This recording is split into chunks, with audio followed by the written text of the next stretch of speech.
बड़ी खबर दिल्ली से। दिल्ली सीट से मौजूदा सांसद गौतम गंभीर राजनीति से संन्यास ले सकते हैं। इस वक्त की बड़ी खबर। आज गौतम गंभीर ने ट्वीट करके लिखा कि उन्होंने बीजेपी अध्यक्ष जेपी नड्डा से आग्रह किया कि वो उन्हें राजनीतिक कर्तव्यों से मुक्त करें। इसका संकेत ये कि गौतम गंभीर राजनीति से संन्यास ले सकते हैं। इस वक्त की बड़ी खबर आप देख रहे हैं। पूर्वी दिल्ली सीट से मौजूदा समय में सांसद हैं पूर्व क्रिकेटर गौतम गंभीर बीजेपी से आते हैं। पिछली बार 2019 में उनको मौका दिया गया बीजेपी की ओर से, उन्होंने बड़ी जीत हासिल की। लेकिन इस बार वो ट्वीट कर रहे हैं और ट्वीट करके ये संकेत दे रहे हैं कि अगला चुनाव यानी कि 2024 का चुनाव वो नहीं लड़ रहे हैं और वो बीजेपी से कह रहे हैं कि अब राजनीति से संन्यास ले रहा हूं, लिहाजा आगे चुनाव मैं नहीं लड़ूंगा। हालांकि आपने पहले भी देखा है गौतम गंभीर राजनीतिक बयानों से काफी दूर रहे हैं।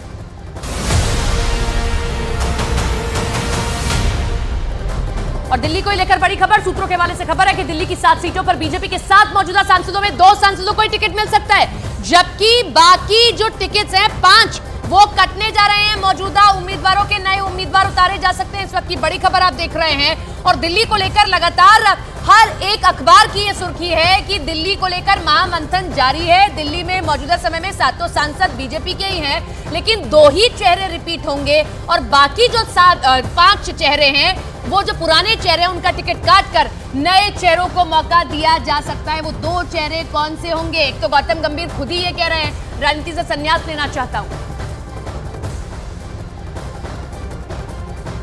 दिल्ली में टिकटों को लेकर बीजेपी का फॉर्मूला क्या बना हुआ है? सूत्रों के हवाले से हमें यह खबर मिली है कि उसके बाद फाइनल पिक्चर क्या होगी वो अब आपको दिखा देते हैं। ग्राफिक्स आप देखिए। मौजूदा समय में 7 लोकसभा सीटें दिल्ली की। 2019 में रिजल्ट रहा कि 7 सीटों पर कमल खिल गया। इस बार सूत्रों के हवाले से खबर कि मौजूदा सांसदों में से बीजेपी सिर्फ 2 सांसदों को ही टिकट दे रही है। इसके अलावा बाकी की 5 सीटों पर बीजेपी नए चेहरों को मौका दे सकती है।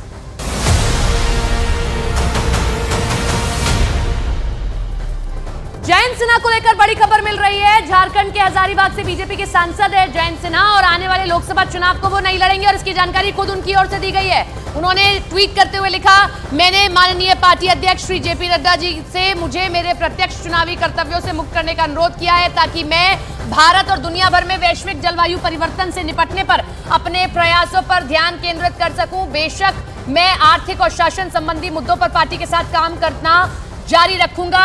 मोदी सरकार में कैबिनेट मंत्री भी रहे और अब वो ये गुहार लगा रहे हैं बीजेपी से कि इस बार वो चुनाव नहीं लड़ेंगे।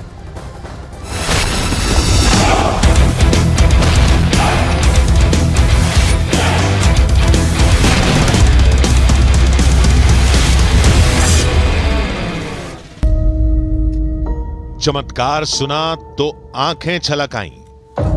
डॉक्टर बोले ये चली गई, बोले लाश वापस लेके जाओ बोले, लेकिन आज ला ली उसको।